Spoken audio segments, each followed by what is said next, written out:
tunapopata si kila mtu lazima ongee. We are so many, right? Exactly. We are trying as much as we can. Okay. Good evening. How is everybody? I hope you can hear me clearly. Very So, clear. Yeah, we can hear okay. So I want to speak on about 4 issues, and I'll be very quick.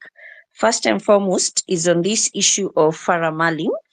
I think we should inject and push it because if somebody has already put an idea into Ruto's head, that is a very dangerous idea. That is meaning that means he wants to kill members here. So we don't want that to happen. So we should make sure that we pick a day where we push for this man to be arrested, non-stop. Let's have even 1 million tweets in that day, making sure he's arrested.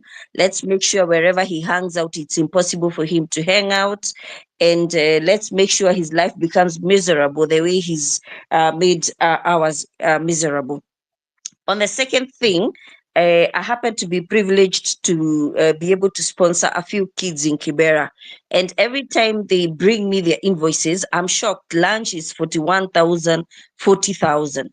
So we need to take a step also and push for free education, because I am seeing a scenario where, because I asked the kids that I'm sponsoring, and they told me a lot of their mates have dropped out of school because they cannot afford this.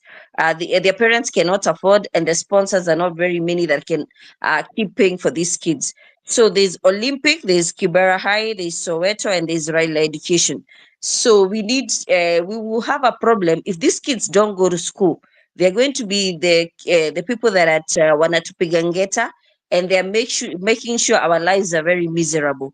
So, and we also want our fellow Kenyans to go to school. So let's also push for free education, both in primary school and high school, and make sure also that this thing of saying help is only for a chosen few. Help should go back to what it used to be. That way, whoever cannot afford education can be able to go to university. My third thing is on Kenya Airways. I'm an exporter, and I can tell you, Kenya Airways is such a disappointment. If you call Kenya Airways today and ask them how much is it to take cargo, or they charge us by the kilo, how much is it to take cargo to Dubai or Sharjah, or let's say the whole of UAE or Qatar, and then you call Emirates Airline, their difference is so huge, and it's so disappointing, because you're wondering, this is our airline. They keep telling us, oh, sijui tunakunywa mafuta places different. Kwa nini wasikunywe enda kukunywa mafuta huko? And Kenya Airways is run like a village kiosk. If you call Kenya Airways, and you say, I want to negotiate for this tonnage to be able to send, they're even shouting at each other, the sales desk, while you're on the phone. They're screaming at each other. Nani anajua bei ya so this and this, like there's no professionalism at all. So they keep blaming the exporters and saying, exporters, we don't give them business. But why will I give you business, yet your price is way higher than I will get from Emirates? Another thing, if you want to fly out of Tanzania to Dubai, and if you want to fly from Kenya to Dubai, the difference is $200. So what is Tanzania doing that Kenya is not doing? So why is the government so quiet, yet Tanzania, people would rather even take a bus to Tanzania and save the $200, So why does the government not care that our neighbors are doing better? Uganda, there's a difference of a whole $300. Uganda was the first one to accept Fly Dubai into Uganda. While we were busy closing our skies, we don't want Fly Dubai, too many politics, because we don't want to make it cheaper for people to be able to travel, So those are the things that are so disappointing. I'm not a Gen Z, but I'm a Gen X. When we were growing up, Ethiopia was such a poor country. And today, if you go to Ethiopia, from their airport, from their airlines, they've beat us hands down. So how did Ethiopia overtake us?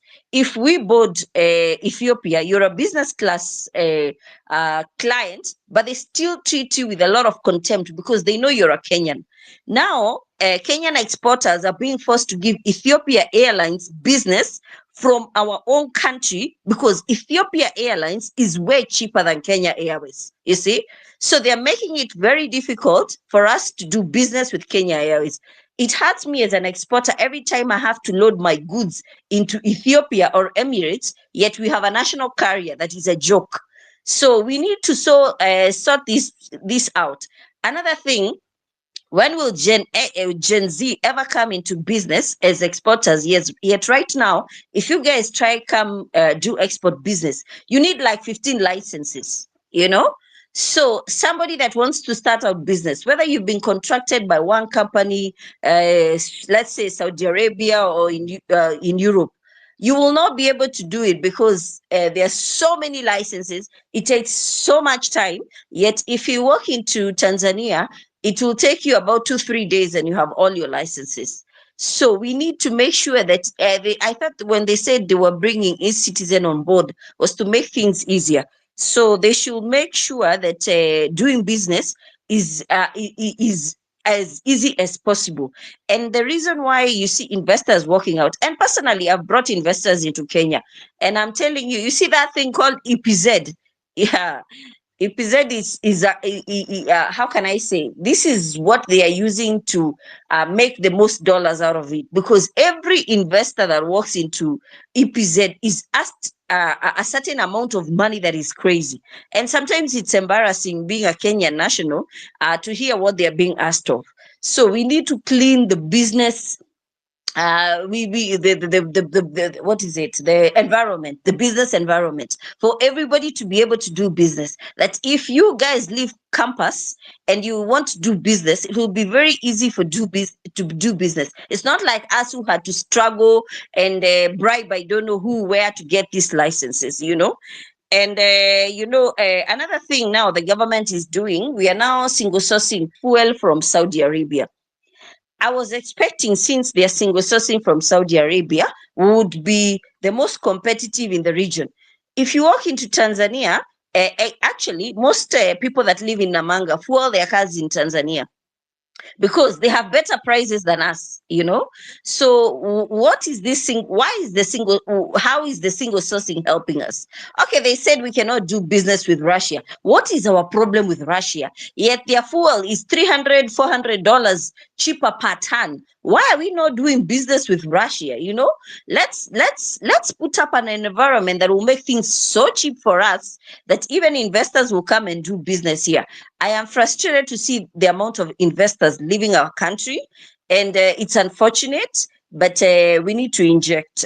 So as we are fighting for everything, let's remember education and the business and the business environment. Otherwise, things will be hard for all of us if we're not able to do business.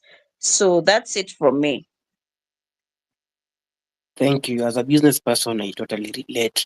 I'll give the mic to Edwin. Edwin, I think you're back. Oscar Sudi's constituent. I think you're Hello back. guys. Yes. Kulikuwa na shida na my computer kidogo, acha nitumie simu. So, I think the next issue chenye tulikuwa tunaangalia ni mambo na employment.